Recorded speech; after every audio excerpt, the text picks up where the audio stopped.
Bismillahirrahmanirrahim. Innal hamdalillah nahmaduhu wa nasta'inuhu wa nastaghfiruh wa na'udzu billahi min shururi anfusina wa min sayyiati a'malina. Man yahdihillahu fala mudilla lahu wa man yudlil fala hadiya lahu. Wa ashhadu an la ilaha illallah wahdahu la syarika lahu. Wa ashhadu anna Muhammadan 'abduhu wa rasuluhu.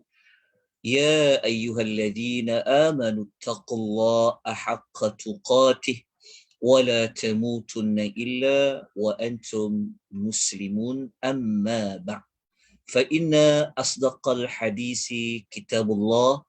Sesungguhnya sebaik-baik perkataan adalah kitab Allah. Wa khairal hadyi hadyu Muhammadin sallallahu alaihi wasallam. Sebaik-baik petunjuk adalah petunjuk Nabi Muhammad sallallahu alaihi wasallam. Wa syarrul umuri muhdatsatuha, dan sejelik-jelik, seburuk-buruk perkara adalah perkara yang diada-adakan. Wa kullu muhdatsatin bid'ah, dan setiap yang diada-adakan itu adalah bid'ah. Wa kullu bid'atin dhalalah, dan setiap yang bid'ah itu adalah sesat. Wa kullu dhalalatin finnar, dan setiap kesesatan itu tempatnya adalah di neraka. Amma ba'd. Muslimin dan muslimat rahimani wa rahimakumullah. Alhamdulillah, syukur kita tidak terhingga kepada Allah di atas pertemuan kita pada pagi ini yang merupakan kuliah ganti bagi mana-mana kelas yang pernah kita tangguhkan sebelum ini. Kalau kita lihat kepada minggu, ini adalah Ahad minggu yang keempat. Sedangkan jadual asal kita adalah Ahad minggu pertama dan Ahad minggu yang kedua. Namun, kita gunakan ruang yang ada ini untuk kita meneruskan pembelajaran kita pada pagi ini. Kita ucapkan jazakumullahu khaira kepada pihak penganjur kita, iaitu Biro Agama Felkra Berhad, atas keizinan untuk kita menambahkan perbincangan kita hari yang kita tambah pada pagi ini.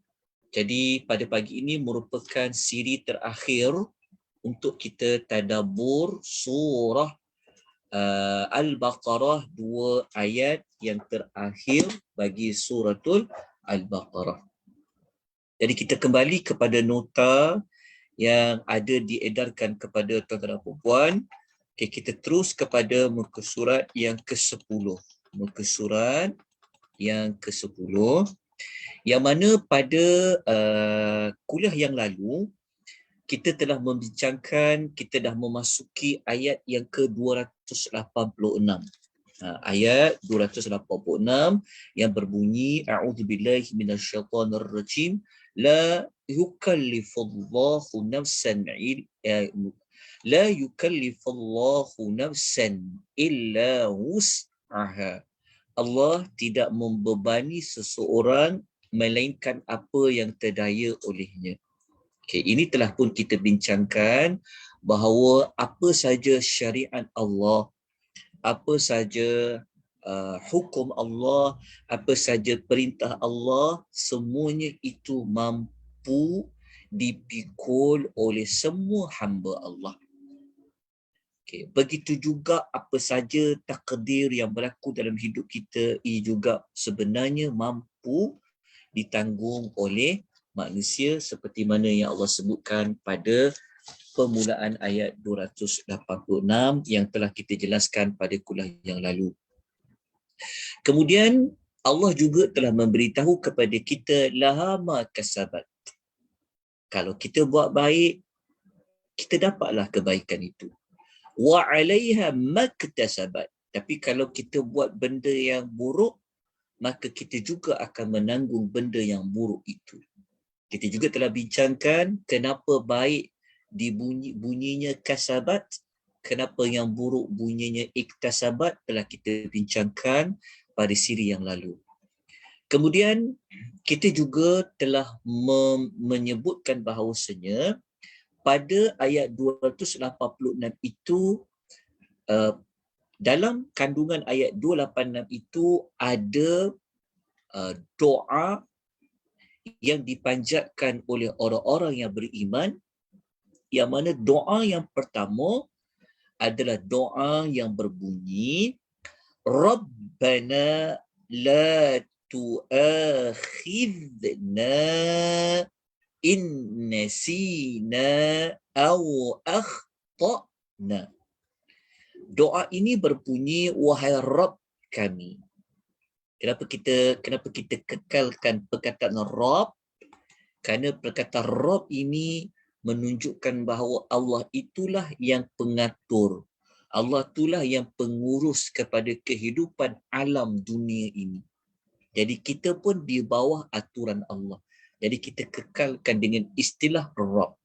Wahai Rabb kami, la, janganlah, tu'akhidna, engkau menghukum kami, mengambil kira, memberi balasan kepada kami, in nasina, jika kami terlupa. Situasi pertama, kalau kita terlupa, au akhtana, ataupun kami tersalah. Okay, ada dua situasi yang ada pada orang beriman. Yang pertama, kalau kita terlupa, janganlah Allah memberikan hukuman kepada apa-apa yang kita terlupa. Yang kedua, kalau kita tersalah, janganlah Allah hukum kita tentang apa yang kita tersalah. Apa maksud terlupa dan apa maksud tersalah? Contohnya, kita sebutkan ulatan Ibnu Katsir. Terlupa dekat sini adalah jika kami meninggalkan suatu kewajiban. Okey. Ataupun kami terlupa dalam kami mengerjakan perbuatan yang haram. Biasanya lupa ni pada buat apa yang Allah suruh. Tapi kalau buat benda yang Allah haram ni, biasanya kita tersalah. Tapi kalau kita terlupa pun, minta Allah Ta'ala jangan ambil kira, jangan hukum kita. Ataupun kata Ibnu Katsir, atau kami melakukan sesuatu kesalahan kerana kami tak tahu pun benda itu tak boleh buat, benda itu salah menurut syariat. Tapi bukan buat-buat lupa ataupun buat-buat rasa seperti tidak seperti rasa apa? Seperti tidak mengetahui sedangkan dia tahu. Itu berbeza. Dan dalam hidup kita kadang-kadang kadang-kadang kita terlupa nak tunaikan apa yang Allah perintahkan. Kadang-kadang kita terlupa perkara yang dilarang itu tak boleh dilakukan, kita melakukan. Jadi minta Allah ampun, memberikan pengampunan kepada kita. Jadi kita lihat kepada contoh ayat Quran yang lain yang Allah ada menyebutkan isu tentang, kalau ayat ni kan kita minta pada Allah supaya Allah jangan hukum kita kalau terlupa atau tersalah. Tapi pada ayat Quran yang lain, ayat yang telah membuktikan bahawa Allah telah dengar doa ni, Allah telah kabulkan doa ni. Tengok ayat dia, kita tengok pada surah Al-An'am ayat nombor 68. Allah kata apa? Allah mengatakan, a'udzubillahi minasyaitonirrajim, wa imma yunsiyannaka syaitan. Jika engkau dialpakan, engkau dilupakan oleh syaitan, fala taq'ud ba'da dzikra ma'al qaumidz zalimin. Maka janganlah engkau duduk lagi bersama-sama kaum yang zalim itu sesudah engkau teringat. Yalah, kadang-kadang kita nak jumpa kawan kita, lepak-lepak, tiba-tiba kita tengumpat orang. Kita terlupa. Astagfirullah, salah kita ni. Jadi, kalau situasi pertama, Allah kata jika kita dilupakan oleh syaitan, bahawa perbuatan menceritakan tentang orang lain tak berkaitan dengan agama, tak ada keperluan, tu salah. Tapi kalau kita teringat, Allah kata apa? Janganlah kau duduk lagi. Janganlah kita dah ingat balik, astaghfirullah, salah kita ni cerita tentang orang ni yang tak ada kena-mengena, yang tak berkaitan. Jangan kita kata, alang-alang dah salah, duduk je lah. Alang-alang menyeluk perkasan biar sampai ke pakai lengan. Yang tu tak kena. Itu Allah akan hukum. Allah akan mengambil kira. Dicatat amalan tu di dalam buku amal. Tapi kalau kita terlupa, kita teringat, Allah maafkan. Jadi ayat ni sebenarnya ayat yang menunjukkan apa yang pernah didoakan pada ayat 286 ni Allah Ta'ala kabulkan. Maknanya Allah Ta'ala tidak ambil kira jika kita dilupakan, dilalaikan oleh syaitan. Kan? Dia duduk, sembang-sembang, duduk mesyuarat tiba-tiba, tadi aku semayang Zuhur tak? Contoh. Terlupalah. Tapi jangan kita terus ala-ala lupa tu tak apalah, biar je lah. Tak, kita kena qada'kan dia. Cepat-cepat kita teringat. Okay. Janganlah kita biarkan. Itu contoh. Tapi Allah Ta'ala maafkan apa yang kita lupa. Sebab kita memang tak boleh lari daripada lupa. Okay. Kemudian dalam ayat lain, dalam suratul Al-Ahzab, ayat 65, Allah mengatakan, walaysa alaikum junahun fima akhta'tum bih. Maka kamu pula tidak dikira berdosa dalam perkara yang kamu tersilap melakukannya. Allah kata kalau kamu tersilap, nak buat macam mana? Allah tak ambil ia sebagai dosa. Tapi bukan kita buat silap, tapi kita memang tersilap. Kan, dalam melakukan apa yang Allah larang, maka kita diampunkan, kita tak diambil kira tentang kesilapan tersebut oleh Allah Subhanahu wa Ta'ala. Kenapa didahulukan doa ini? Kerana dua perkara tersebut memang selalu berlaku kepada kita, bab lupa, bab kita tersilap. Baik, kita teruskan dengan doa yang berikutnya, iaitu doa orang beriman ini. Mereka mengatakan, Rabbana, wahai Rabb kami, wala tahmil alaina isra, janganlah engkau bebankan, pikulkan kepada kami bebanan yang berat, kama hamaltahu ala alladhina min qablina, sebagaimana yang telah engkau bebankan, yang engkau pikulkan kepada orang-orang terdahulu daripada kami.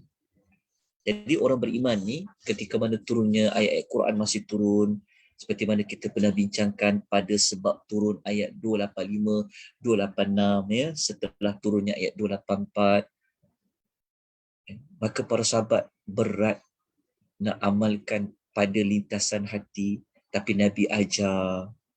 Nabi kita tak boleh buat macam tu, apa yang Allah perintahkan terus kita buat, kita dengar, kita taat. Tapi dalam masa yang sama, Allah Ta'ala ni dia maha mengetahui. Rahmat Allah ni luas, belas kasihan Allah ini tinggi. Maka Allah pun turunkan ayat-ayat Quran yang berbunyi seperti meringankan, melegakan. Kalau benda tersalah pun diambil kira, habis kita. Kalau benda kita terlupa pun diambil kira, pun habis kita. Tetapi Allah Ta'ala memberikan keringinan kepada kita. Termasuklah doa kita minta kepada Allah, janganlah bebankan kepada kita, amanah kepada kita, tanggungjawab kepada kita seperti mana orang-orang dulu pernah menanggung. Apa contoh orang-orang dulu pernah tanggung? Jadi kita tengok dekat sini. Okey, kalau kita baca kisah dalam Tafsir Al-Jalalain, disebutkan yakni perintah yang berat untuk kami memikul, seperti mana kisah Bani Israel. Bani Israel dulu tuan-tuan, kalau mereka nak bertaubat, mereka kena buat apa? Mereka kena bunuh diri mereka. Berat tak? Kalau kita ni buat salah, nak bertaubat, Allah kata, bunuh diri kamu, mati kamu. Rasanya tak nak taubat sebab apa? Pasal kita tak nak mati. Tapi Allah Ta'ala maha mendengar. Allah Ta'ala maha mengetahui kemampuan umat. Sebab itu kalau kita lihat pertemuan Nabi SAW dengan Nabi Musa pada langit ke-6, peristiwa Mi'raj kan. Nabi Musa lah yang minta kepada Nabi Muhammad SAW supaya diringankan, minta dikurangkan salat daripada 50 waktu kepada dikurang-kurangkan. Sebab Nabi Musa bagi tahu apa? Nabi Musa dah lama dah menguruskan Bani Israel. Berat nak suruh buat ini, suruh buat ni. Apatah lagi kalau solat 50 waktu. Sebab tu zaman dulu, zaman mereka tu kalau dapat satu perintah kerana bertaubat, kena membunuh diri. Kita dah kupas dalam cerita kisah Nabi Musa. Lepas tu mereka ni kena keluar zakat, tapi zakat mereka 1/4, iaitu 25% harta dalam zakat. Kalau kita 2/5, kalau orang dulu 25% kena keluarkan zakat. Dan mereka kalau bahagian baju-baju mereka terkena najis, mereka tak boleh basuh semula. Macam kita boleh basuh semula, kan? Bubuh wangian, hilang warna, bau dan rasa, selesai. Tapi orang dulu dia kenapa? Dia kena gunting pakaian yang terkena najis tu. So macam mana? Kain cantik-cantik, mahal pakaian tu, kena pula najis. Jadi tak boleh dibasuh, kena gunting dia. Berat tak? Tanggungjawab yang Allah beri kepada orang-orang terdahulu. Jadi apa yang kita lalui pada hari ini, semua itu adalah keringanan dari Allah Subhanahu wa Ta'ala. Kita lihat pula apa ulasan Ibnu Katsir tentang ayat tadi. Okey. Kita tengok Ibnu Katsir kata ayat tadi tu maksudnya dalam doa tu mengatakan, janganlah engkau bebani kami dengan amal-amal yang berat, meskipun Allah kata jangan engkau membebani kami dengan amal-amal yang berat meskipun kami mampu menunaikannya sebagaimana yang telah engkau syiarkan kepada umat-umat terdahulu sebelum kami, berupa belenggu-belenggu dan beban-beban yang mengikat mereka. Engkau telah mengutuskan Nabi Muhammad sebagai pembawa rahmat, menghapuskannya melalui syariat yang berupa agama yang lurus, yang mudah lagi penuh kemurahan hati. Ini adalah ulasan Ibnu Katsir. Dia nak sebut bahawa intipati pada doa yang telah kita ulas tadi. Okay, kita tengok dekat ni. Dekat ayat contoh, kalau nak tengok bukti, mana ayat yang kata kalau zaman dulu nak bertaubat kena bunuh diri? Ni ayat dia dekat bawah tu. Tengok surah Al-Baqarah ayat 2, ayat 50, 54. Contoh, Nabi Musa mengatakan, ya qaumi innakum zalamtum anfusakum bittikhadikumul ijl fatubu ila bari'ikum faqtulu anfusakum. Nabi Musa ni dia pesan kepada siapa-siapa yang telah menyembah patung anak lembu tu kena bertaubat. Taubat mereka macam mana? Faqtulu anfusakum. Bunuhlah diri kamu. Kita telah bincang sebelum ini dalam slot modul kisah Nabi Musa, membunuh diri kamu ni bukan bunuh diri sendiri. Orang lain yang akan bunuh diri kita. Itu sebenarnya. Maknanya hukuman bunuh lah. Taubat tu adalah pada hukuman tu.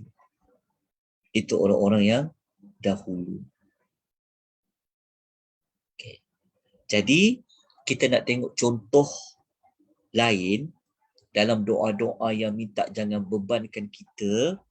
Ada dalam ayat lain yang Allah Ta'ala turunkan Ya Allah, buktikan doa mereka yang minta jangan bebankan kita, jangan bagi benda yang berat-berat ya Allah kepada kami macam orang terdahulu. Ada banyak bukti. Okay, antaranya kalau kita tengok dekat sini. Kita tengok dekat Suratul Baqarah tentang ibadat puasa. Allah kata apa? وَمَنْ كَانَ مَرِيضًا. Sesiapa yang sakit, kata Allah. Dia memang sakit, bukan dia berbuat sakit, dia memang sakit. أَوْ عَلَى سَفَرٍ. Atau dia dalam bermusafir. Di outstation, jalan jauh travel. فَعِدَّةٌ مِّنْ أَيَّامٍ أُخَرٍ. Maka sebanyak hari yang ditinggalkan itu pada hari-hari yang lain, dia kena apa? Dia kena qada'kan. Ini ayat ni menunjukkan bahawa dibenarkan orang yang sakit dan orang yang bermusafir untuk mereka berbuka puasa jika mereka perlu untuk berbuka puasa. Macam orang sakit, dia perlu makan ubat. Kalau tak makan ubat, nanti datangkan lebih besar mudarat. Tapi dia nak puasa juga. Sedangkan Allah tak buat macam tu pun. Allah benarkan dia, kalau sakit, tak payahlah puasa. Tapi dia perlu buat apa? Dia perlu fa'iddatum min ayyamin ukhar. Dia perlu ganti. Macam tu juga orang bermusafir. Jalan jauh nak memandu ni. Kalau memandu dalam keadaan mengantuk, nanti kemalangan, nanti akan menyebabkan bunuh, melakunya kemalangan sampai boleh membinasakan nyawa. Jangan sampai macam tu. Tengok diri kita. Kalau kita mampu, teruskan puasa. Tapi kalau tak mampu, Allah memberikan kita peluang untuk kita untuk kita berbuka. Tapi dah habis peristiwa tersebut, dah habis waktunya, kena ganti sebanyak hari yang kita tinggalkan.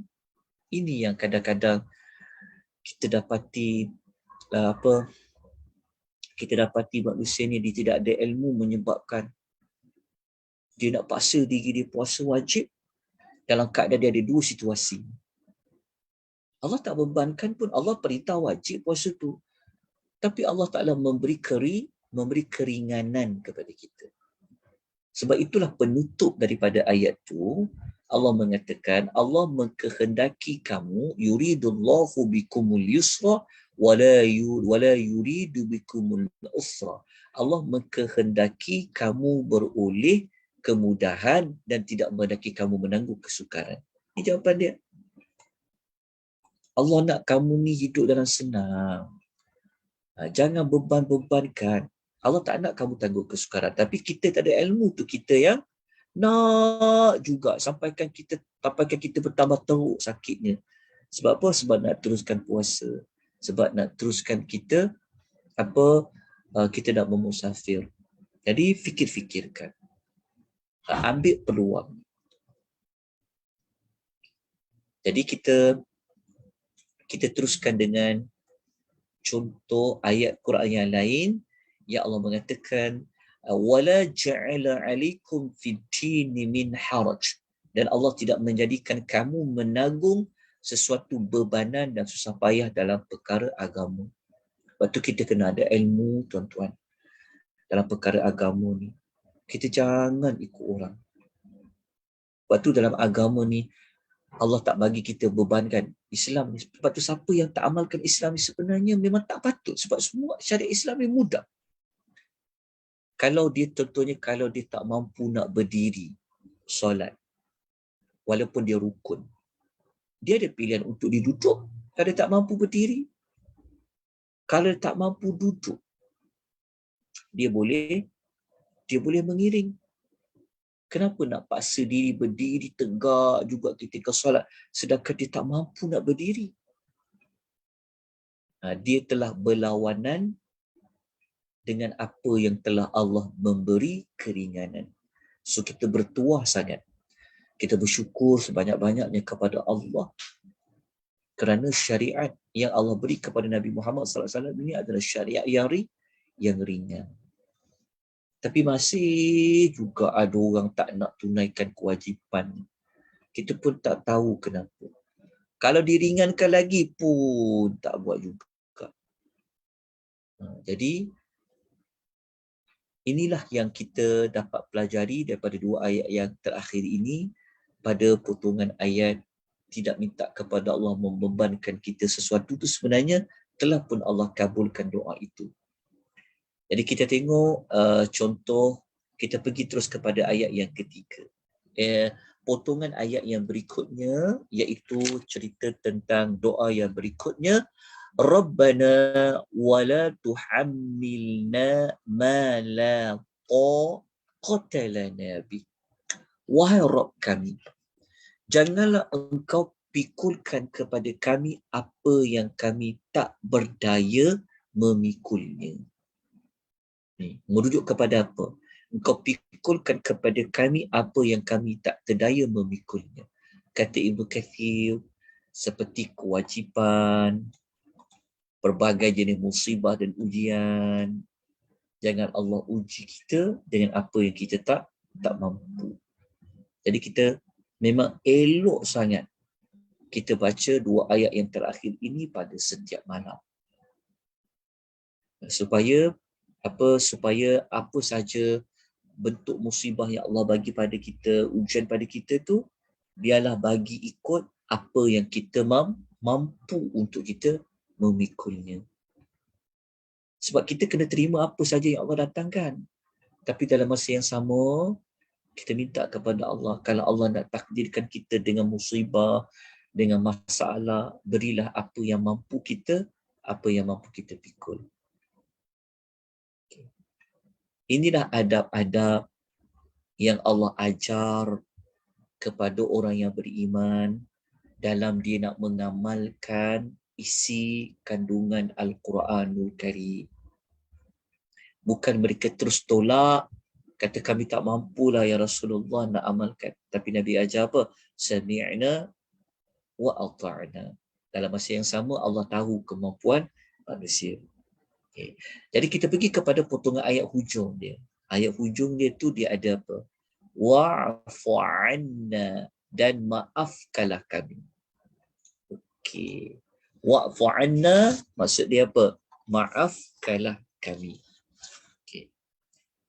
Potongan ayat maafkanlah kami ni ada beberapa pentafsiran di kalangan para ulama. Okey, yang pertama, maafkanlah kami ni, wa'fu 'anna ni, dia ada kaitan dengan potongan ayat yang terlupa dan tersalah tadi itu. Dia ada kaitan. Ada pentafsiran pertama mengatakan ayat maafkanlah kami ni dia dikaitkan dengan potongan ayat yang Rabbana la tu'akhidhna in nasina aw akhtana. Yang kita kata, wahai Rabb kami, janganlah engkau hukum kami apa yang kami terlupa atau kami tersilap. Jadi wa'fu anna ni dikaitkan dengan yang terlupa dan tersilap tu, maafkanlah kesalahan kami, apa yang kami terlupa, apa yang kami tersilap. Ini pentafsiran yang pertama. Dah jelas? Tulis dekat nota tu. Okey, pentafsiran yang kedua, kata Al-Imam Ibnu Katsir, Ibnu Katsir kata, doa dekat wa'fu 'anna dekat sini, maafkanlah kesalahan kami, maksudnya adalah kesalahan yang engkau ketahui yang pernah terjadi antara kami dengan engkau. Maksud dia, dekat ayat wa'fu 'anna ni, kata Ibnu Katsir, adalah doa maafkan kesalahan kami ni, maknanya apa saja kesalahan antara kami dengan engkau ya Allah yang pernah kami buat. Itu maksud dia. Wa'fu 'anna merujuk kepada apa? Merujuk kepada, kata Ibnu Katsir, apa saja kami pernah buat dosa antara kami dengan engkau saja ya Allah, maka wa'fu 'anna, maafkanlah kami. Ada para ulama mengkaitkan wa'fu anna ini kepada kalau kita terlupa, kalau kita tersalah ya Allah, maafkanlah kesalahan kami itu. Maafkanlah ke atas kami itu apa? Dia sebenarnya dia tidak ada ni, kesalahan ni tidak ada. Di terjemahan dia patutnya dan maafkanlah ke atas kami. Patutnya. Dan maafkanlah ke atas kami. Cuma isunya maafkanlah ke atas kami ni minta maaf tentang apa? Maka para ulama mengatakan yang pertama berkaitan dengan yang kalau kita terlupa dan tersalah tadi, maafkanlah kami. Yang kedua mengatakan maafkanlah kami ini seperti mana ulasan Ibnu Katsir, kalau kami ada buat dosa antara kami dengan engkau ya Allah. Itu yang kita nak bicarakan tentang wa'fu anna berdasarkan apa yang diulas oleh para ulama. Okey, kita sambung lagi. Tak habis lagi tu. Waghfir lana, dan ampunkanlah kami. Ampunkanlah kami. Kalau tadi maafkanlah kami. Kalau ni ampunkanlah kami. So apa pula ampunkanlah kami ni? Okey. Kata pendapat pertama mengatakan ampunkanlah kami dekat sini, ini yang kaitan dengan yang tadi tu, dengan dua perkara tadi. Ampunkanlah kami ya Allah dalam isu ni, isu bebanan berat yang kau beri kepada kami, ataupun pada musibah-musibah yang engkau pikulkan kepada kami, kami tak mampu nak tanggung tu ya Allah, menyebabkan kami marah ke, menyebabkan kami jadi mengeluh ke. Jadi waghfir lana, dan ampunkanlah kami. Jadi ampunkanlah kami ni dia merujuk, pendapat pertama kata dia merujuk kepada ayat Rabbana wala tuhammilna, pada dua-dua tu. Okay. Kalau menurut Ibnu Katsir, ampunkanlah kami di sini, dia kata kesalahan yang pernah terjadi di antara kami dengan hamba-hambamu. Dekat sini Ibnu Katsir dia bezakan wa'fu anna dengan waghfir lana. Kalau waghfir lana di sini dia kata ampunkanlah dosa-dosa kami ya Allah yang kami ada buat dengan manusia, dengan hamba.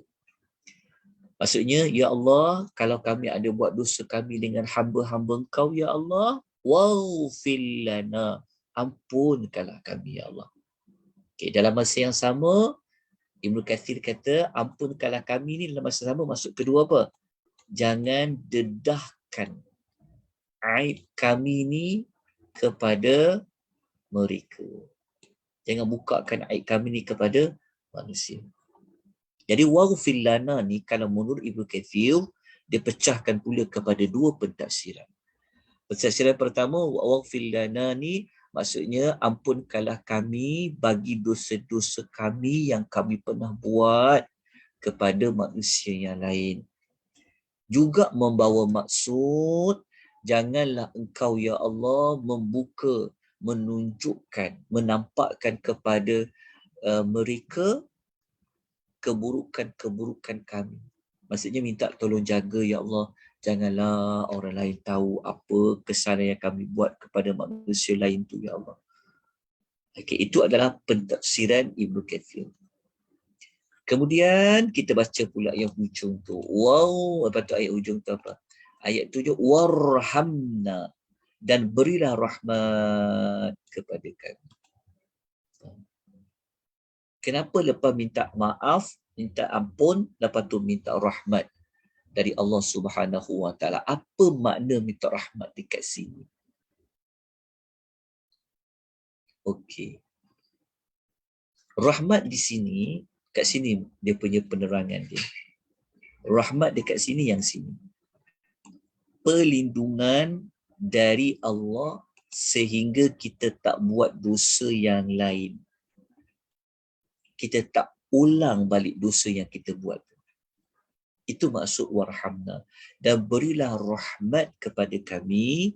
Maksud Ibnu Katsir kata dia, Ya Allah, berilah rahmat kepada kami dari sudut lindung kami, Ya Allah, supaya kami tak buat lagi, supaya kami tak ulang semula apa yang pernah kami lakukan. Dosa dengan engkau ke, Ya Allah, dosa dengan manusia. Itulah maksud warhamna. Jadi kesimpulan yang dibuat oleh Ibnu Katsir pada maksud ayat wa'fu anna waghfir lana warhamna, Ibnu Katsir membuat kesimpulan, dia kata iaitu pada segala perkara yang akan datang, maka janganlah engkau menjatuhkan kami ke dalam dosa yang lain. Dosa yang lain tu maksudnya yang rahmat ni lah, yang rahmat ni. Okay, rahmat ni. Janganlah kami jatuh pula buat dosa yang lain. Okay, ini yang rahmat tadi. Oleh kerana itu, kata Ibnu Katsir, para ulama berkata, sesungguhnya orang yang buat dosa, dia memerlukan 3 perkara. Ya, orang yang buat dosa, dia perlukan 3 perkara ni. Yang pertama, dia mesti dapat keampunan dari Allah atas setiap dosa yang pernah terjadi antara dia dengan Allah. Yang kedua adalah mesti nak dapatkan penutupan terhadap kesalahan dari hamba-hambanya yang lain. Maksudnya kita nak Allah Ta'ala tutup dosa yang kita buat tu jika kita ada buat dengan hamba-hamba yang lain. Bukan kita pergi dedah dekat orang, tapi kita kena tutup aib kita.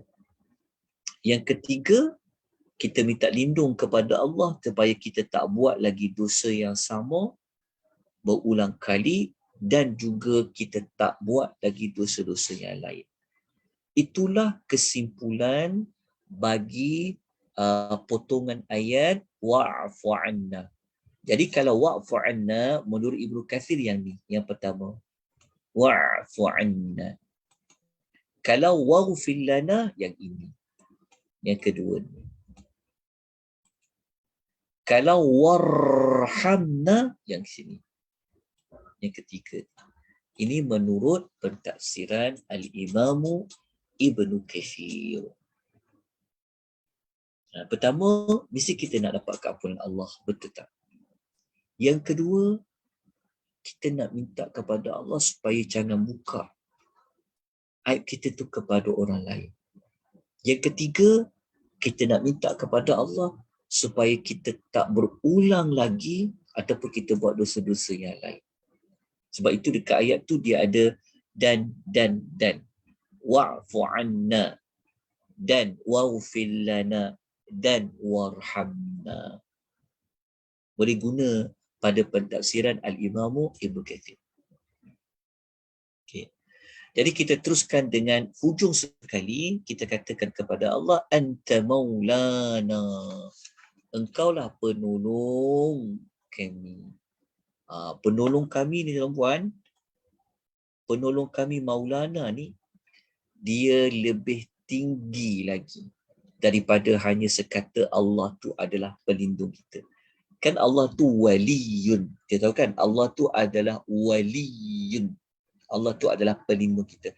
Perkataan maulana ni, dia lebih dalam lagi daripada kita kata Allah tu wali. Allah tu pelindung. Tapi kalau maulana, dia lebih mendalam lagi daripada perkataan sekadar waliyu. Engkau adalah penolong kami, ya Allah. Apa maksud penolong kami di sini? Kata Ibnu Katsir, engkaulah pelindung dan pembela kami, ya Allah. Kepadamu kami bertawakal. Engkau pelindung dan pembela kami, ya Allah. Kepadamu kau tak. Ini macam saya ulang 2 kali sebenarnya. Saya terulang 2 kali. Boleh padam salah satu tadi. Okay. Engkaulah tempat kami minta pertolongan dan kepadamu kami bersandar. Tidak ada daya, tiada kekuatan pada kami melainkan dengan pertolonganmu. Yang ini mudah kita faham lah. Tapi perkataan maulana ni, dia lebih mendalam lagi daripada perkataan waliyu. Lepas tu disebutkan contoh. Apa contoh Allah tu penolong kami? Dalam banyak-banyak yang kita nak minta lindung, nak minta Allah jadi pelindung kita, penolong kita dalam bab apa? Diterangkan pada ayat berikutnya. Fansurna 'alal qaumil kafirin. Dan maka tolonglah kami untuk mencapai kebenangan kepada orang kafir. Kenapa penutup doa itu banyak-banyak kita nak minta tolong kepada Allah kan? Kenapa kita sebut minta Allah Ta'ala tolong kita terhadap orang kafir? Kenapa kita sebut minta tolong daripada orang kafir? Minta tolong daripada orang kafir terhadap orang kafir. Kenapa? Apa sebenarnya hikmahnya? Kita ni kadang-kadang doa untuk kita lah, tapi kita tak minta pun kadang-kadang doa, ya Allah, jauhkanlah kami daripada orang kafir, lindungilah kami daripada orang kafir. Sebab tu orang kafir ni lama-lama dia mudah nak menganiaya orang beriman. Kenapa tak? Sebab orang kafir ni lah orang yang akan mengganggu kita semua daripada kita nak menunaikan kewajipan kita. Contoh mudah tuan-tuan, isu 3 mu'allaf, 3 budak ni yang dia diislamkan. Dia ni ayah dia Hindu, beragama Hindu. Kes baru-baru ni, kes 3 budak yang dia diislamkan, tetapi dia dikembalikan semula kepada maknya yang bukan Muslim, dan maknya sedang failkan di mahkamah untuk memurtadkan dia. Siapa punya kerja tu? Di sebaliknya ada orang-orang kafir duduk di dalam negara Islam yang pemerintahnya daripada atas ke bawah ramai orang Islam. Kita ada sultan, kita Islam, tapi isu murtad kita kalah. Kita tak rasa pelik ke? Banyak dah kes murtad, kita banyak kes dah. Kita kalah dalam kes bab murtad. Ni 3 anak ni. 3 anak mu'alaf yang 3 anak yang 2 perempuan adik-beradik kembar, seorang lagi adik dia lelaki tu dikembalikan pada mak dia semula, mak dia bukan Islam, nak dimurtadkan. Kenapa sampai kita nak pergi lawan mahkamah? Kenapa sampai kita duduk negara Islam tau. Agama rasmi kita perlembagaan Islam. Pemerintah kita Islam. Kita dah mereka berpuluh tahun. Tapi tak kalah isu murtad, kita tak boleh nak lawan. Kita boleh kalah. Sebab itulah dari dulu lagi, waktu turunnya Al-Quran, bersepah ayat dalam Quran. Ya Allah Ta'ala ingatkan tentang orang kafir. Siapa yang baca bermula daripada Al-Baqarah sampailah dia baca dekat surah-surah yang hujung Al-Quran kari penutup, Allah dah sebut dah tentang orang kafir ni. Sampai kita baca surah Al-Bayyinah dah Allah kata pasal orang kafir ni. Tapi kita ni baca Quran je lah, khatam je lah. Tapi Quran tu tak diambil indah tentang peringatan Allah tentang orang kafir ni. Sedangkan kita doa pada Allah. Sebab tu penting. Kenapa doa ni Allah letakkan orang kafir tu? Sebab orang kafir ni lah yang akan gagalkan kita, yang halang kita nak buat semua yang Allah wajibkan dalam surah Al-Baqarah itu. Dialah yang akan halang. Ada je jalan dia nak halang. Dia akan carilah, dia gunakan masuk ikut politik ke, dia masuk ikut kerajaan ke, dia masuklah. Betul, kita minta kepada Allah untuk memenangkan kita terhadap orang kafir. Menangkan dari sudut apa? Apa Ibn Kathir kata? Iaitu orang-orang yang mengingkari agamamu, siapa orang kafir tu, yang menolak keesaanmu, risalah nabimu, menyembah ilah selainmu, menyekutukanmu dengan hamba-mu. Tolonglah kami ya Allah untuk kalahkan mereka, pada akhirnya kami dapatkan kemenangan ke atas mereka dunia dan di hari akhirat. Kata ajaran lain, tolong dari sudut apa? Tolong dari sudut menegakkan hujah terhadap mereka dan mengalahkan mereka di badan perang. Tuan-tuan, kita mungkin tak perasan ada doa ni kan pada penutup ni. Kenapa ya doa ayat terakhir dekat surah Al-Baqarah minta tolong terhadap kaum kafir? Kenapa?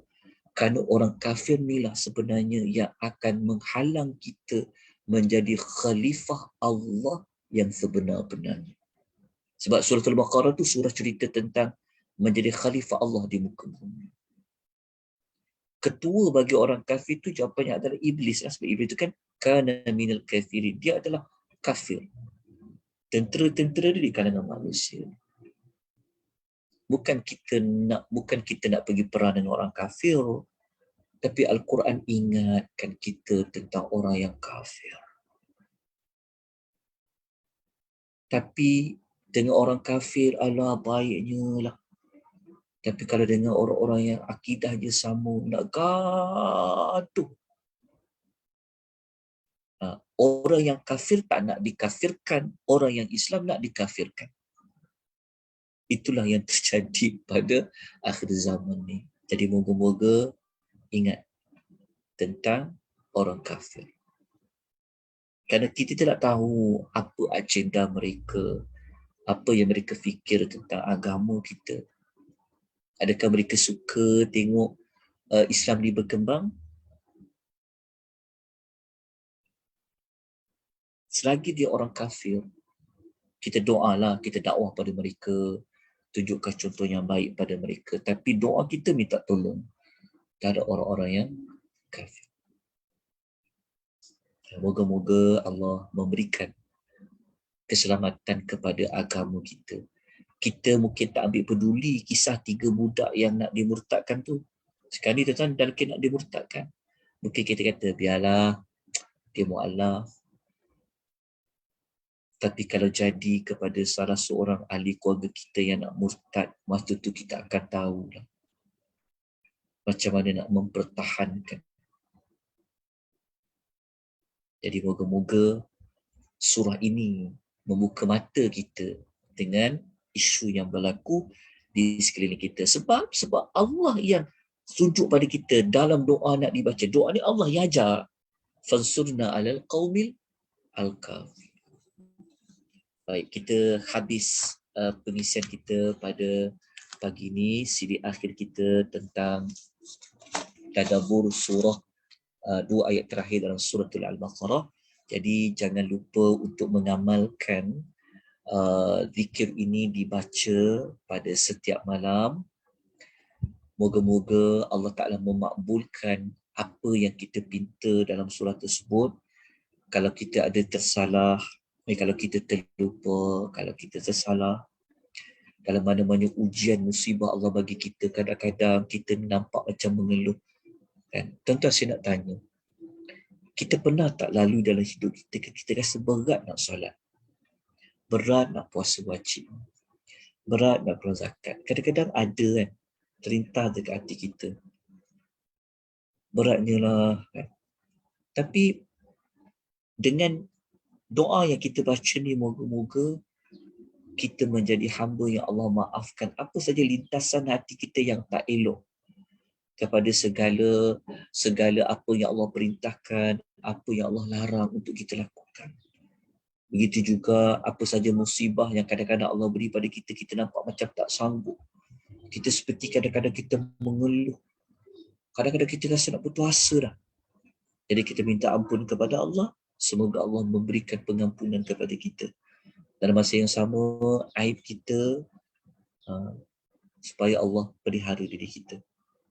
Jadi inilah yang mampu setakat ini yang dapat saya memberikan bimbingan pada pengertian 2 ayat terakhir suratul Al-Baqarah. Jadi ada apa-apa pertanyaan ataupun ada pertambahan yang nak dikongsikan, silakan tuan-tuan dan puan-puan. sebelum kita menamatkan pengisian kita pada pagi ini.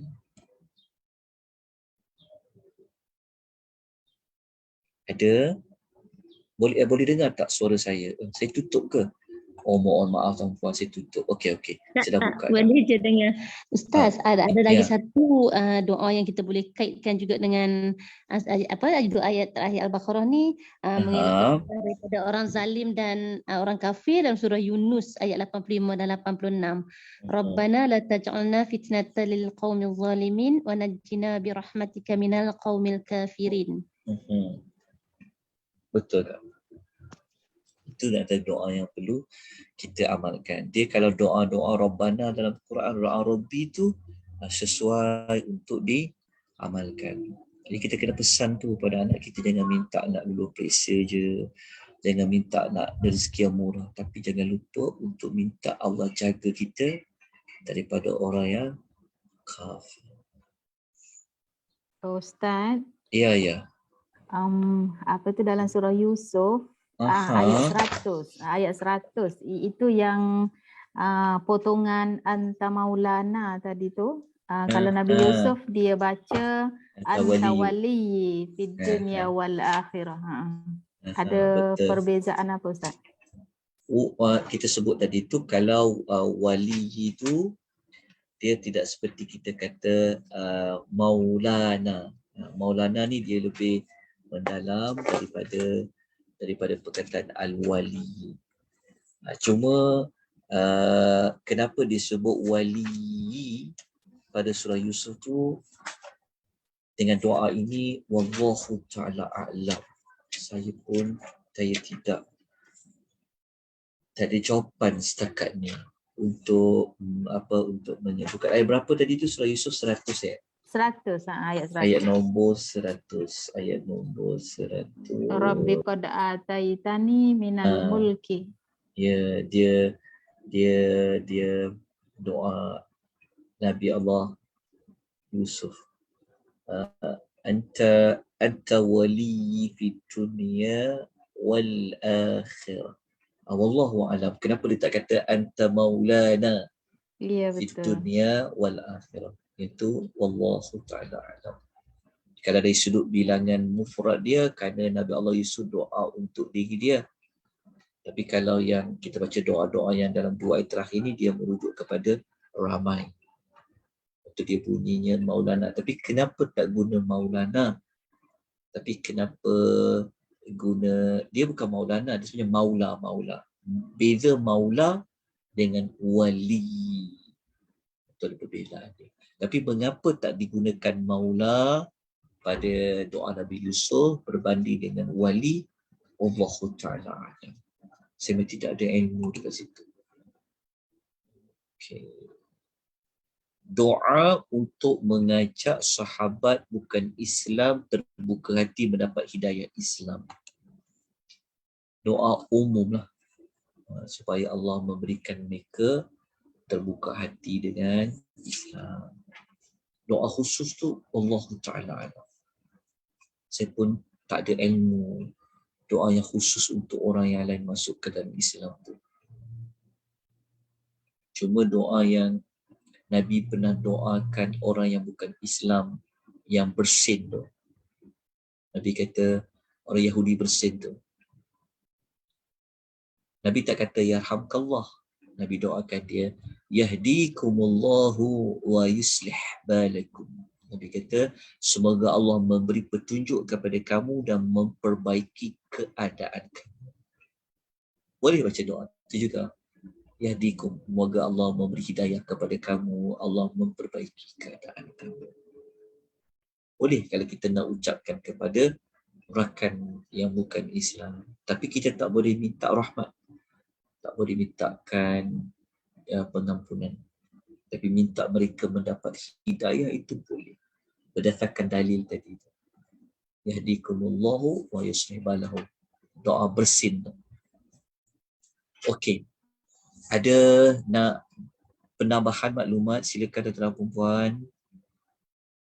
Ada nak diperkongsikan. Saya sangat suka kalau ada di kalangan tuan-tuan perempuan yang boleh berkongsi maklumat. Ada tak? Kalau tak ada, kita berhenti di sini.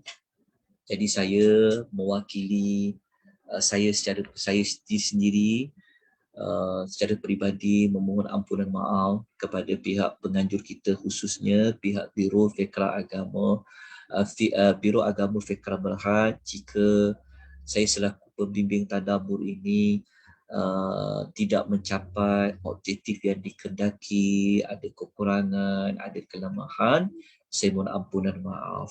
Dengan kadar yang saya mampu, itulah yang mampu saya sampaikan. Kalau saya tak mampu tu, itu juga menunjukkan kepada kekurangan diri. Yang saya dapat sampaikan itu pun dari Allah.